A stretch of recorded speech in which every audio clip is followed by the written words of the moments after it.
Hello and welcome to a special episode of To The Point. For years, Indian and Pakistani journalists and analysts have asked two critical questions. How much did the back channel on Kashmir, Creek and Siachen achieve? And did it really come close to an actual agreement? A book that will be released in Delhi on Wednesday and written by the former Foreign Minister of Pakistan, Khurshid Mehmood Kasuri, answers those questions.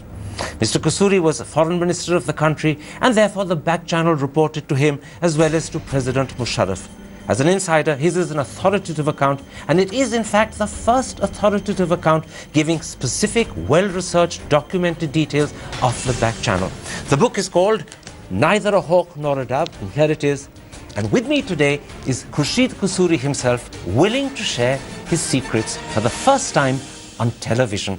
Mr. Kasuri, in the preface of your book you write that in 2006-2007, when you were Foreign Minister of Pakistan and General Musharraf and Dr. Mehmood were respectively heads of government of India and Pakistan, the two countries were on the verge of finalizing a historic framework of an agreement on the internecine Kashmir conflict.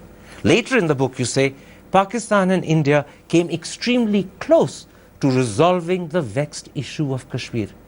Do you really mean that, or are you exaggerating to sell your book?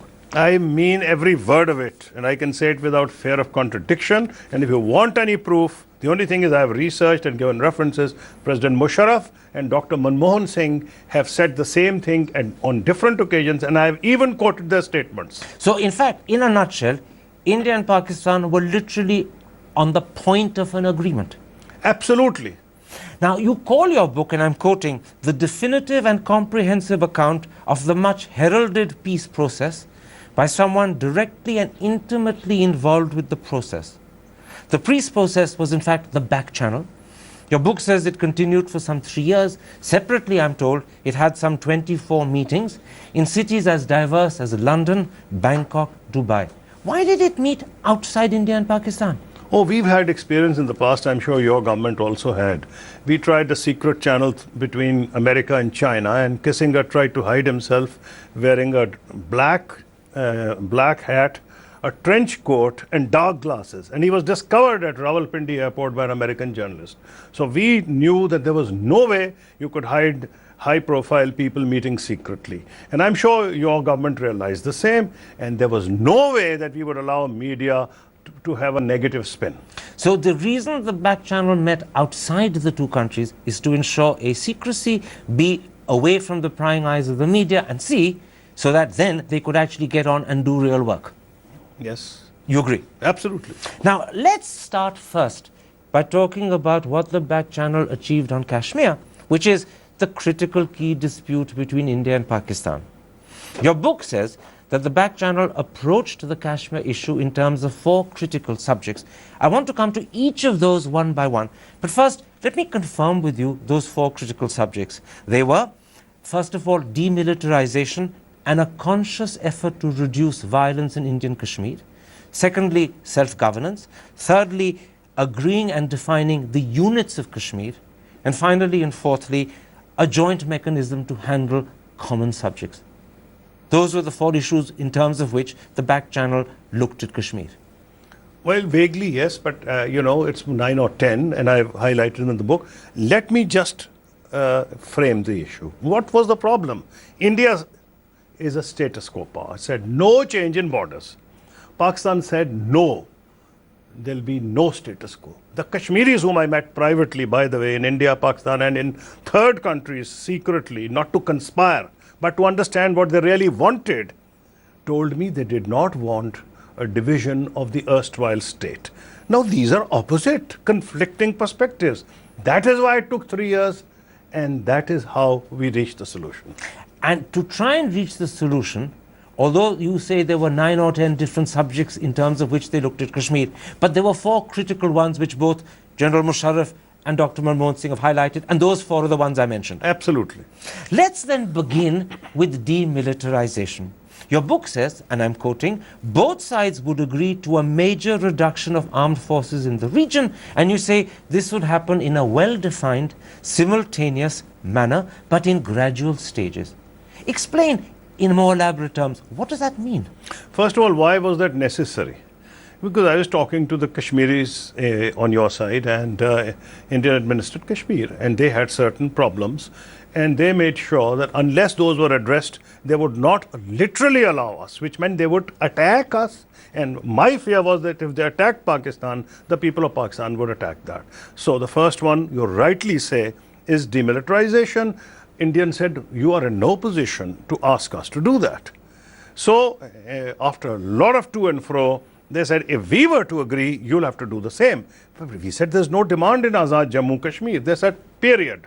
If you want us to do that, and you're saying the Kashmiris want it, you'll have to withdraw your forces. So ultimately, we decided to also withdraw our forces. So if I understand you correctly, demilitarization, first of all, is essential because the Kashmiris wanted military forces out. And secondly, it had to happen equally on both sides because it was unacceptable that it should only happen on the Indian side. To start with urban areas, and yes, on both sides, absolutely. Now, in fact, you've almost touched on my second question.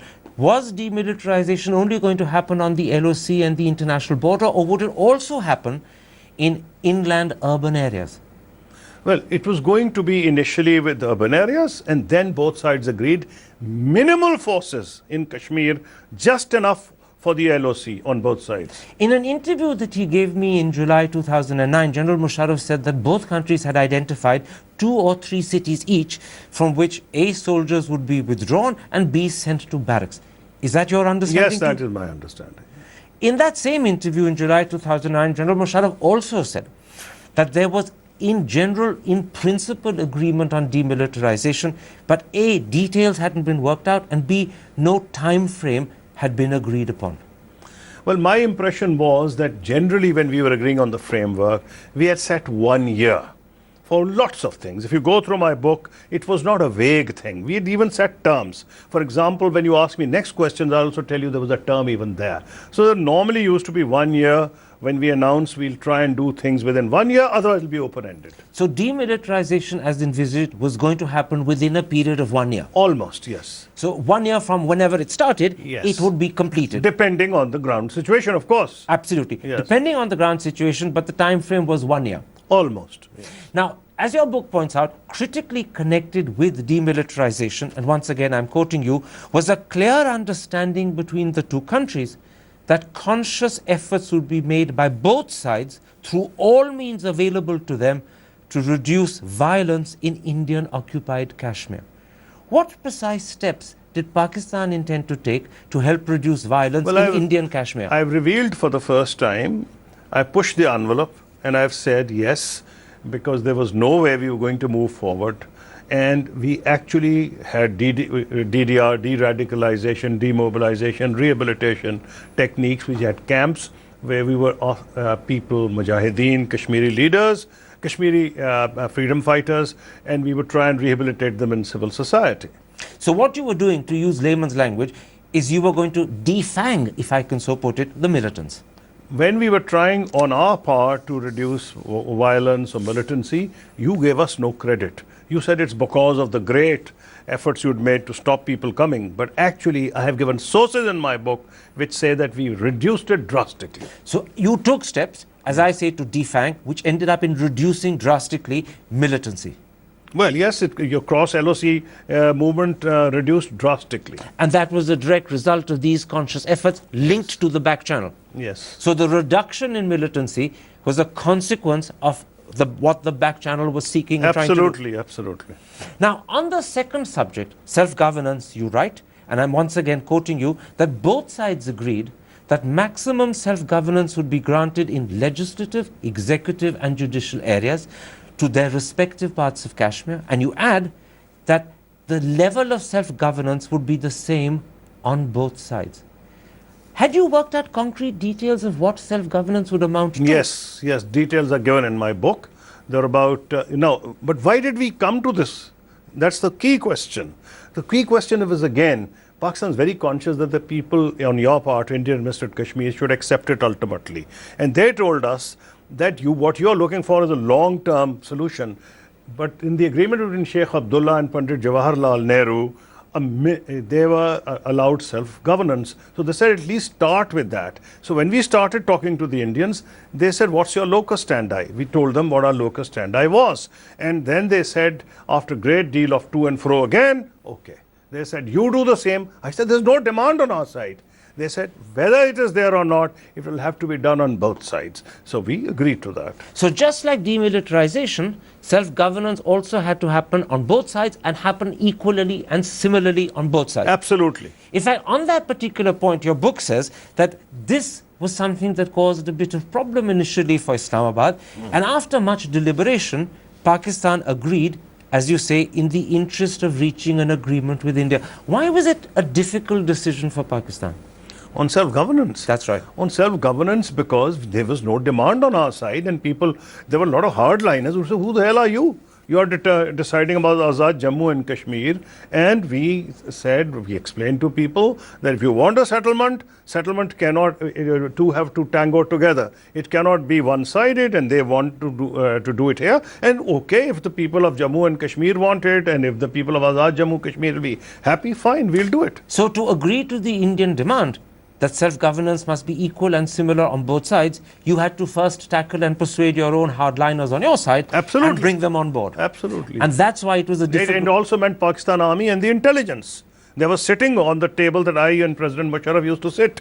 And so you had to persuade all of them. All of them. That's why it took 3 years. You had to persuade hardliners on your side, military and intelligence. Yes. And that's why it was difficult and it took 3 years. And that's why it took 3 years. But now, a moment ago you were saying, in fact, concrete details of what self-governance would amount to had been agreed. For the benefit of those who haven't read your book, briefly tell me, what were the concrete details of self-governance? Well, there were going to be a specified number of elected people on both sides. In Azad Jammu Kashmir, an Indian administered Kashmir, and the Pakistanis and Indians' presence would be there on both sides. To be truthful, that's why I'm being very, very careful. We were in the process of deciding how Pakistanis and Indians would be present, and we couldn't go forward, and we would have easily reached that. So there were going to be about 15 or 20 subjects, the most important of which was water. Now, in fact, we're collapsing from self-governance into what your book describes as the joint mechanism structure. Let me then formally bring that up. Because on the joint mechanism structure, your book says that this was aimed at facilitating decision-making on issues of common interest. Your book says the joint mechanism would comprise Kashmiris from both sides, as well as Indians and Pakistanis. What are the common subjects this joint mechanism would have tackled? It would have tackled trade, pilgrimages, culture, the most important, water, crossing points, so many things, Basically, the most important, whether I mentioned it in the book or not, I'm mentioning it to you. It was, for the first time, have created a new paradigm between Pakistan and India. Let's start cooperating. When you're sitting on the opposite, we've never done anything together. So it would have inculcated the habit of cooperation also. So in fact, more important than the subjects the joint mechanism would have commonly handled is the fact that it would have created an example, a paradigm to the two countries that they can cooperate, and if they cooperate successfully, they should expand the cooperation. And in the process, reduce trust deficit. Now, in fact, on that specific point of the joint mechanism, you write about the membership. You say, firstly, and I'm quoting, the joint mechanism would consist of a specified number of elected members from each of the two units. But the very next sentence says, these members were required to be nominated by the governments of both the units. So I'm a bit confused. Are we talking of elected or nominated members? We are talking of elected members of Azad Jammu Kashmir Assembly, as elected members of the Indian administered Kashmir Assembly, and they would be nominated by government of Azad Jammu Kashmir and government of your Kashmir. I see. So what happened was members would be elected to their respective assemblies in their respective Kashmirs, and then they would be nominated by the respective governments to the joint mechanism. Yes. Now, you also say that decisions on the joint mechanism would require more than a bare majority of either side. That gives me the clear impression that you're talking about decisions based not just on simple majority, but substantive or even preponderant majority. Yes, I haven't given the figure because I have to be truthful. I can only report what was agreed by the time I was there.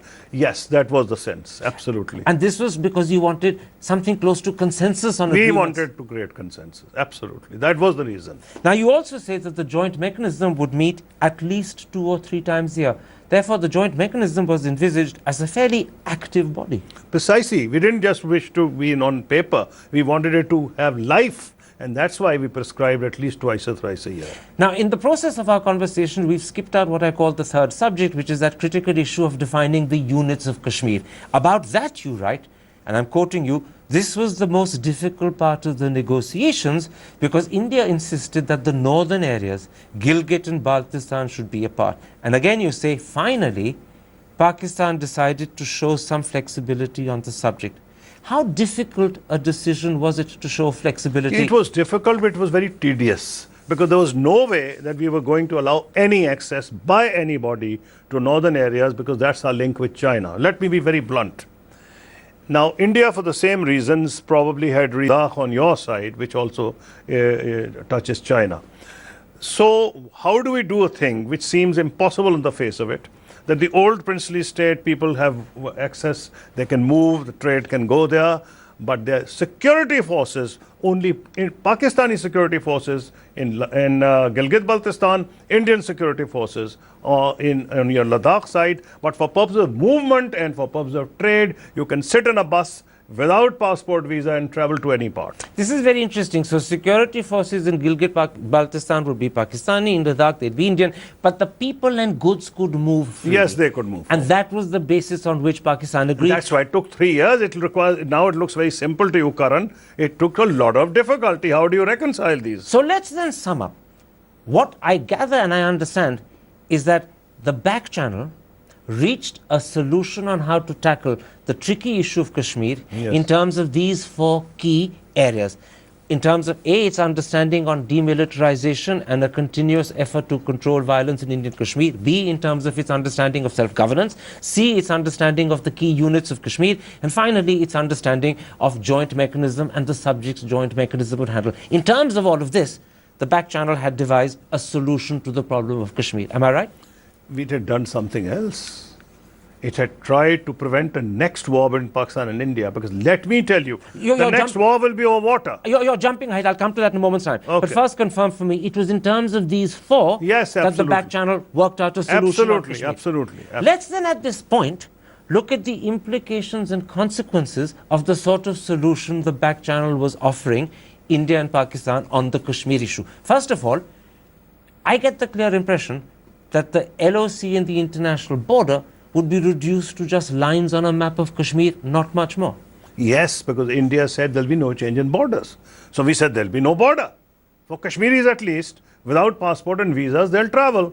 That was the compromise. And this means also that because there would be free movement of people and goods from one Kashmir to the other, it also means that the LOC and the international border would be like European Union borders, which exist, but don't actually matter and are actually irrelevant because they don't divide. Nobody knows which side Alsace-Lorraine is today. Precisely. Yes. So border exists on paper, it exists on a map, but it doesn't divide, it doesn't separate. No.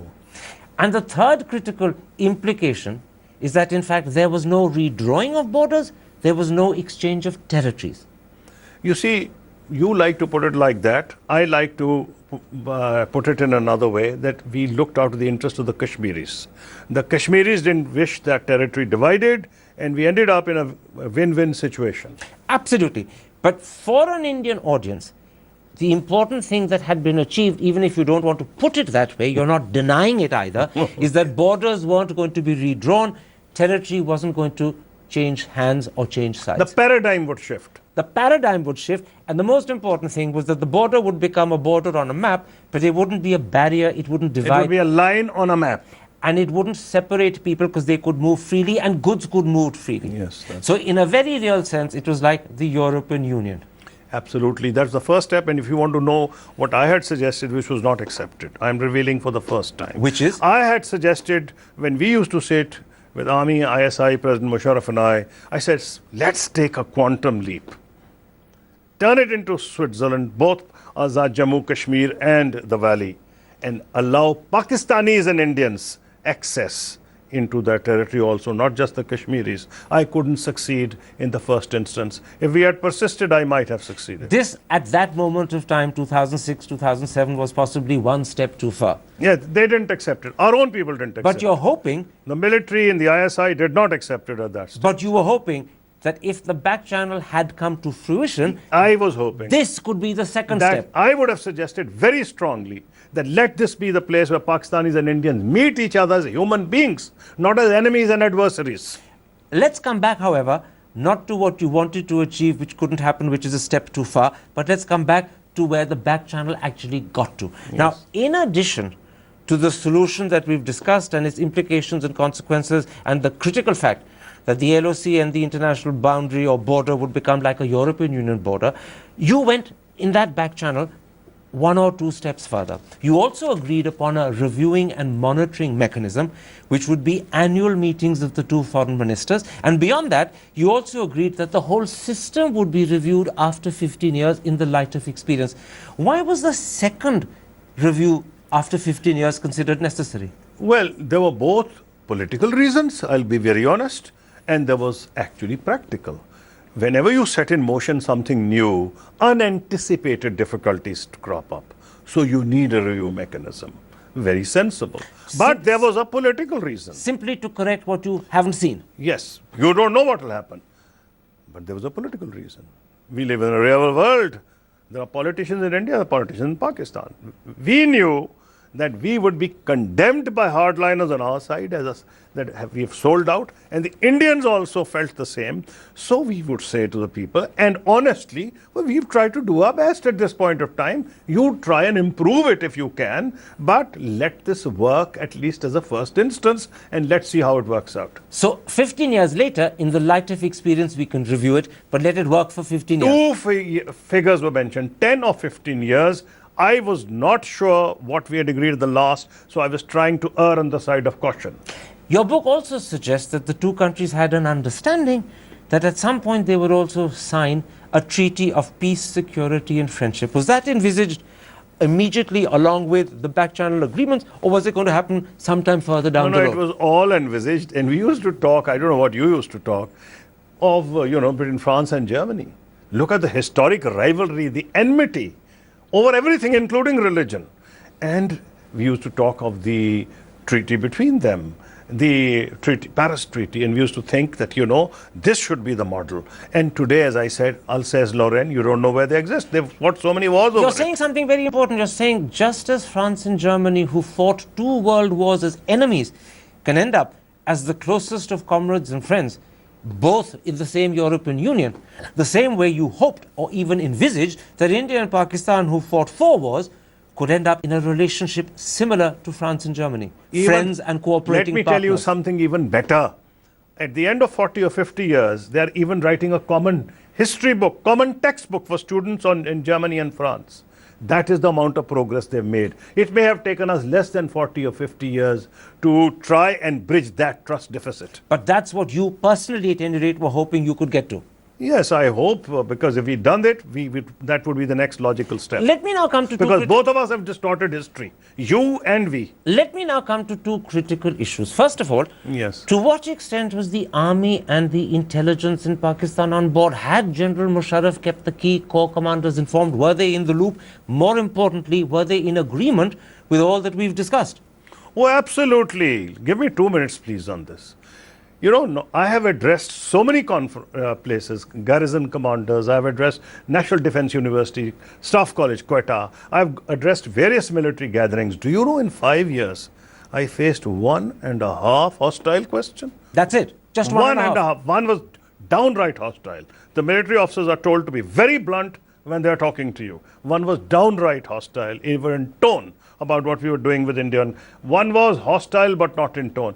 And furthermore, thank God for the WikiLeaks. The WikiLeaks revealed that, not only what I'm saying is right, they also revealed something else. People used to say, it was only Musharraf. Musharraf and I left. 2009, they met General Kiani, who was then Chief of Army Staff, and General Pasha, then Chief of Intelligence, and they both agreed that what I had said was right, and furthermore, they agreed with my recommendee, Riaz Muhammad Khan, to be the back channel negotiator. So, in a nutshell, what you're saying is that not only had General Musharraf kept the critical corps commanders on board and in the loop, not only were they informed, but they were fully in agreement. They supported and endorsed what the back channel was striving to do. Not only that, they supported even after he'd left, as WikiLeaks revealed. You also said as WikiLeaks revealed, that General Kayani, when he was army chief, was supporting it. In 2006, 2007, General Kayani was DG ISI, which means that as DG ISI, he was fully on board what the back channel was striving to do. That is why it took 3 years. But the military and ISI had reservations. It wasn't done in a jiffy. It took 3 years. And I'm sure your Prime Minister must have been doing similarly with your intelligence and your military. Very quickly, what sort of reservations did the ISI and military have that had to be overcome? Well, let's not go into details. But were they fully overcome? Yes, they were overcome. Otherwise, there would have been no agreement. In other Do you words- think an agreement like that can happen without military being on board? Impossible. You're absolutely sure those reservations were overcome? Absolutely sure those reservations were Why overcome. won't you give me a hint about what those reservations were? Countries which have fought 5 wars, if you include Kargil and Run of Kutch, and my book reveals 4 near-war situations. Do you think they are going to change their mindset when your army and our army routinely regard each other as an enemy? Go into war games is going to happen in a jiffy? No. So- it took a lot of time. So these reservations that the military and ISI had were to do with mindset and old ways of thinking, Lots of things. rather than with actual practical details of what the back channel was doing. It was mindset rather than details. It could be more mindset, but also details. A combination of both. Yes. But you're not. Particularly northern areas.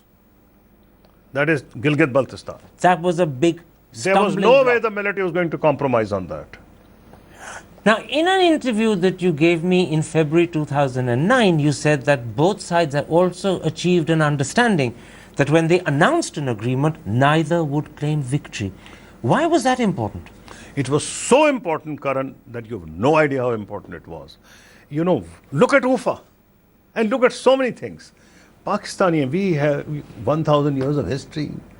There are people in both our countries who don't trust each other. One side's victory is the other side's loss. So we said, when this is announced, a lot of people will praise us and a lot of people will attack us on both sides. If you proclaim victory, it's over. Because if Pakistan proclaims victory, India is defeated. If India claims victory, Pakistan is defeated. So we decided to take all the slings and arrows of outrageous fortune, face them bravely, proclaim no victory at all. And both sides readily agreed that when they announced, neither will claim victory. Neither will proclaim. Otherwise, you would have more UFAs. And this was an understanding on both sides. Absolutely. Mr. Kasuri, let's take a break at that point. We've discussed what the back channel did on Kashmir, how close it came to success, and what the details of the achievements were. I want to come back after the break and talk about Creek and Siachen. And beyond that, I want to ask you why the whole thing didn't come to fruition. What are the lessons for the future? How much credit goes to Musharraf and Manmohan Singh? And I then want to ask you about something else, something I want to keep secret from the audience, but something that is astonishing and truly revelatory. Welcome back to a special To The Point and an exclusive interview with the former Foreign Minister of Pakistan, speaking for the first time on television about the secrets of his book, which will be launched in Delhi on Wednesday, revealing for the first time details of what the back channel achieved in terms of Kashmir, Siachen, Creek. Let's now come to what the back channel achieved in terms of Creek and Siachen. And let's start with Creek. Tell me, what did the back channel achieve on Creek? Well, if you leave all the Greek out, 1914 agreement, 1924, pillars in the center, basically Sir Creek, because we used to say 1914 between the Rao Maharaj of Kutch and the government of Sindh, and you used to refer to some 1924 agreement with pillars erected in the center, the Thalweg principle. Let me tell you what we achieved. A joint survey of the entire area, and let me tell you something interesting. I'm sure it happened on your side. We discovered all of a sudden that we were told, oh, no compromise on this. Why? It looked almost all the gold reserves, the diamond and oil lay there, although we have 1,000 mile of coastline. But then President Musharraf and I actually agreed and discussed, if there are so many problems, let Pakistan and India learn to cooperate. Let's even have joint exploration for whatever lies underneath or in it. And that would inculcate a level of a degree of cooperation between us. Now, in fact, in your book, you write, and I'm quoting you because I think it's a very important sentence, in the middle of 2006, it was our understanding that during his expected visit to Pakistan towards the end of the year, Prime Minister Singh would sign the agreement on the resolution of the Creek dispute. You're actually saying that you had an agreement, It simply required the two principals on either side to sign it. Yes. It was just a matter of putting pen to paper. I used to say at that time it was a signature away. You know, unfortunately, what happened is at 2006, critical time, there were elections in 5 or 6 states, including UP. And we could understand Prime Minister Mehmood saying to us, can you delay it a bit? Because, you know, Pakistan and India being what they are, there'll be political fallout. So we said, okay, let it be March. In March, all hell was let loose on the dismissal or removal of Chief Justice or the reference to the Supreme Judicial Council by President Musharraf. This is the removal of the Pakistan Chief Justice by General and it was Musharraf. referred to the Supreme Judicial Council by President. So politics first on the Indian side and then politics and controversy on the Pakistan side meant that Dr. Manmohan Singh never paid that visit. And because he never paid that visit, that signature on an agreement on Sir Creek never happened. And so Sir Creek never came to fruition.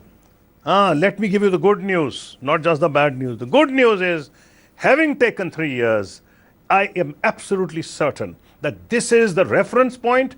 Our work is not wasted. There is no other solution. You cannot reinvent the wheel. You can put a new tag, new ownership label, and I wouldn't mind it. In other words, you're saying Sir Creek, the Sir Creek agreement is there, it's sitting, it's waiting. Whenever the two sides are ready. Not just Sir Creek, everything. Well, we'll come to everything Kashmir later. and I'll come to Kashmir and Siachen Siachen, later. everything. Let's stick to Sir Creek. We'll come to Siachen and then we'll come to Kashmir. But on Sir Creek, specifically Sir Creek, you're saying to me, the agreement is there. Whenever the two principals on either side are ready, they can pick up a pen and sign it. It's as simple as that. Yes, it's very simple. So Sir Creek is done. If you can do Kashmir, for heaven's sake, But what is Sir Creek and we'll come to Siachen? Kashmir later. Just stick to Yes. Sir Creek. Sir Creek, you're saying, is done. Yes, it is effectively done. Why Joint this- survey, joint mapping, everything is done. So literally what's needed is pen on paper. Yes, you need men of goodwill and use of political will. Let's then come to Siachen. You say in your book that in October 2005, India handed over a non-paper to Pakistan on Siachen redeployment. Roughly 13 months later, in November 2006, and I'm quoting you again, you say India expressed willingness to approach this issue by agreeing on a package that established a zone of disengagement in the area. For laymen, what does that amount to? You see, for example, we thought that the Indians feared that if they vacated the territory, Pakistan might ingress into the territory. So we were quite clear that instead of going into the detail that we regarded it as a violation of Simla Agreement, you did not. That's otherwise there'd be no dispute. The point is very simple, that we had agreed on this, and in this day when satellite can watch everything, we had agreed on schedule so that monitor where the troops were on particular dates, which really meant that everybody would knew where they were when they started. So yes, there was agreement. And why would Prime Minister Manmohan Singh say, let's turn it into a mountain of peace? And Sanjay Baru in his book has now revealed absolutely that he used to consult all the soldiers involved, including retired soldiers, before he announced his point on turning it into a mountain of peace. Let me put it like this. We know in India that long before the back channel came into operation, the Indian Army was insisting that the actual ground position line had to be authenticated on a map signed by both sides. We also know that this is something the Pakistan Army could not accept. Had the back channel found a way around this stumbling block? They had, and let me tell you something even more interesting. But what was the way around it? Sorry? What was the way around I've it? told you that there would be, first there'll be zone of disengagement, and then there'll be a schedule monitoring their withdrawal to different areas, which means there'll be no fear. It will be known on which date the troops were at what place. But what's even more interesting, this happened in Congress time. The late Brijesh Mishra met me in my hotel room when he was no longer National Security Advisor, and he told me personally, which I think I've written in the book, that I'm sure this can be done, and that will please Pakistan Army a lot.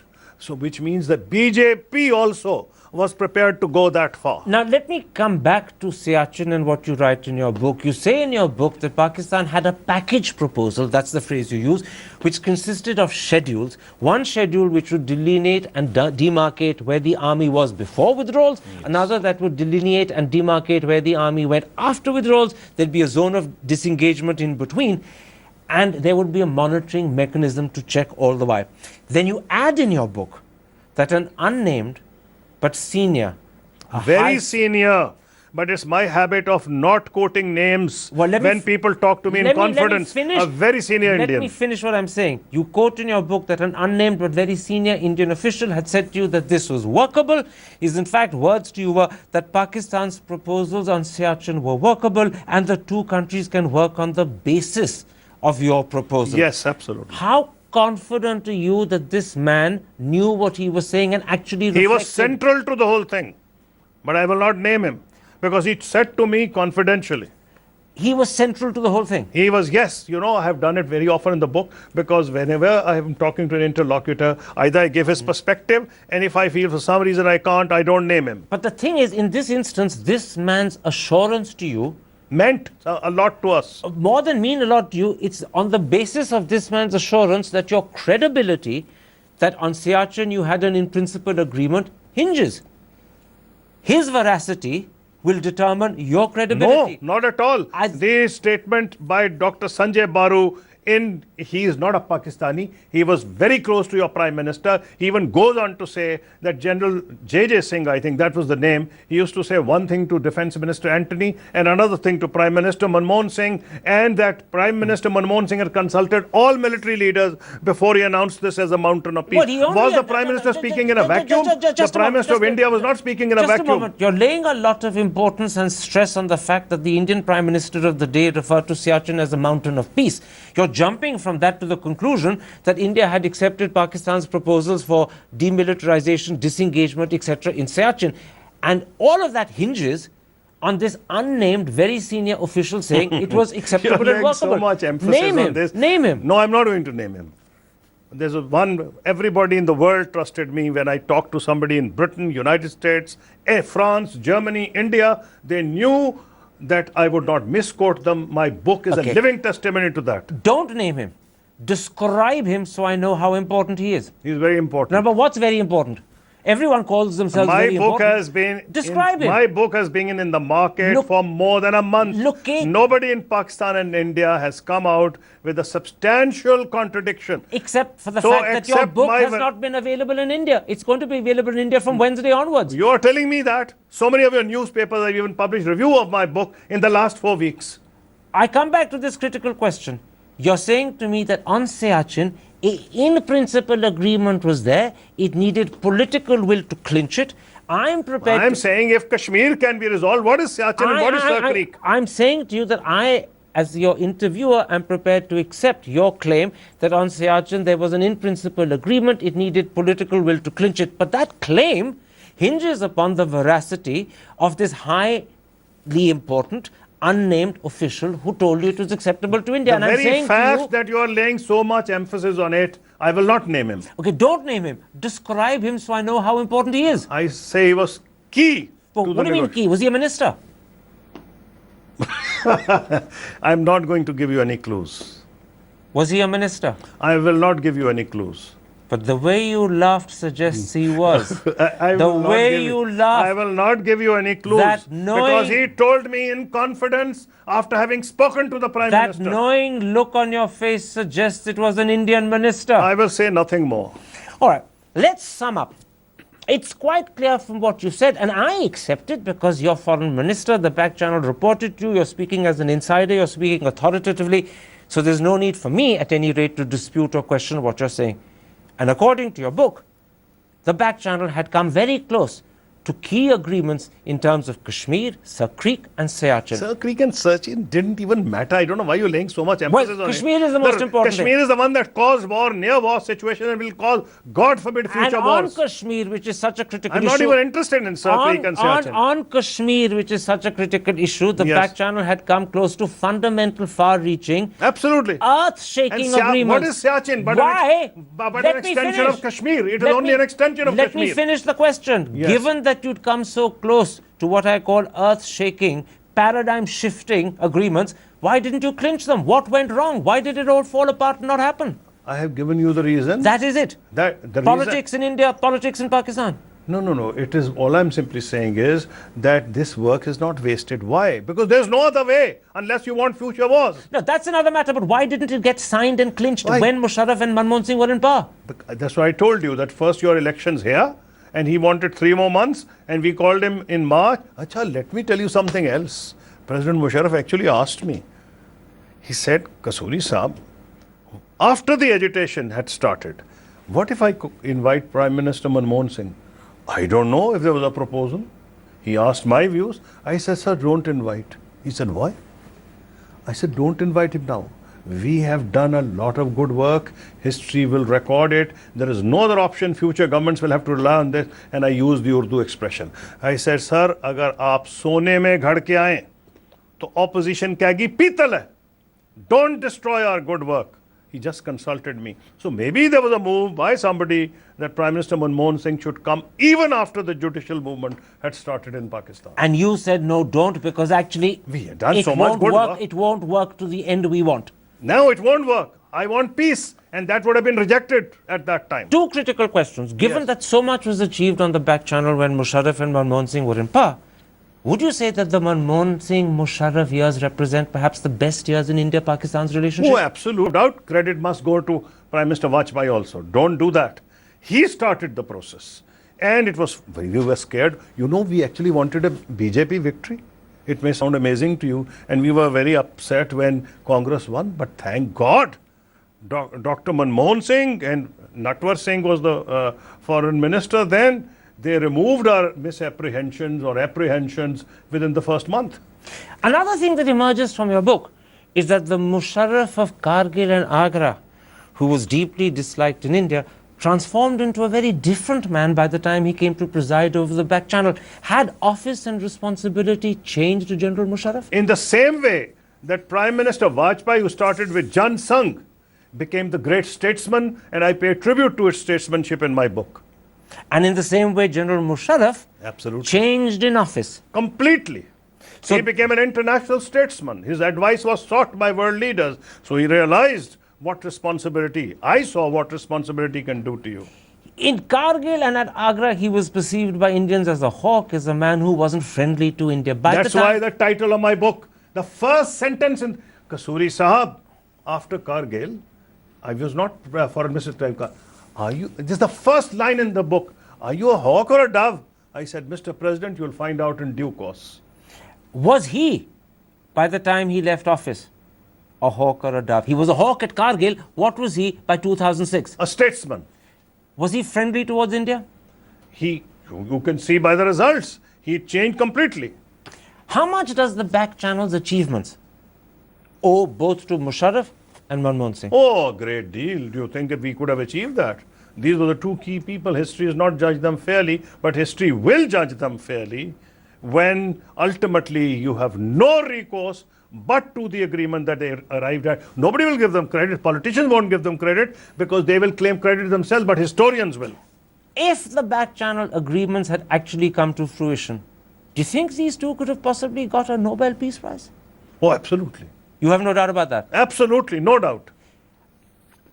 8 or 9 years have passed since the back channel agreements came to some sort of concrete form. Is it now too late to pick up the threads? Is it just water under the bridge? Is that moment past forever? No, not at all. Not at all. Are we condemned to live like this? Killing civilians across the line of control? What are we doing? Killing poor people? Where we sit in our drawing rooms blaming each other. Your TV blames ours. We started, we blame you. You can watch both TVs on the same time. It's a joke.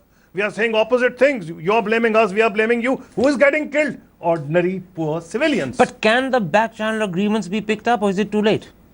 Of course it has to. I said there is no other recourse. And here's my advice on back channel. Prime Minister of India and the Prime Minister of Pakistan, Mr. Narendra Modi and Nawaz Sharif, they must choose people who they fully trust. That is the one key. It doesn't matter whether he's a diplomat, it doesn't matter if he's a journalist, the man must have his total trust, but pick up the phone and respond to Pakistani or Indian suggestion or vice versa. So the way forward is renew, restart the back channel, pick up the threads, appoint people on either side that the prime ministers or the presidents trust, and then work forward. This is the only way. If it's done not now, it will be the misfortune of the current office holders because the great opportunity awaits them to go down in history as great peacemakers. Now, Mr. Kasuri, I'm going to now switch subjects. We've talked about the back channel, we've talked about Kashmir, but there's something else in your book that struck me as extremely interesting, if not astonishing. We've got limited time, but I want to come to that. You write in your book that towards the end of 2008, shortly after the 26/11 terrorist attack in Bombay, Senators McCain and Lindsey Graham invited you to lunch in Lahore. And at that lunch, they asked you, as a former foreign minister, how the Pakistan military and how Pakistan public opinion would respond if India carried out a targeted strike on Muridke, the headquarters of the LET and the Jamaat-ud-Dawa. And it was bipartisan. There was Richard Holbrooke also representing Obama administration. Tell me that story quickly. The quick story is that I was no longer foreign minister. I received a call from an American diplomat that so-and-so is coming. We'd like you to talk to him first, and there's a quiet lunch. So before the lunch, we sat in a corner, and Holbrooke was mum. He spoke on other issues, but not on this, probably for purposes of plausible deniability, as diplomats often do. The two were speaking, led by Senator McCain, who had been American presidential candidate against President Bush, and he says to me, well, we are asking you something in view of your experience as former foreign minister, because you're of the army, and also since you're a civilian, you know the public reaction. Supposing, because we come from India, there's a lot of anger, supposing there's a limited strike on Muridke, the headquarters of Jamaat-ud-Dawa. So I said, what do you mean? He said, supposing there's an aerial strike. I said, are you trying to prevent a war? He said, we think that that may well prevent a war. I said, here is my honest opinion. Pakistan Army will give a measured response. Within 5 minutes, it'll be measured. They will not go haywire.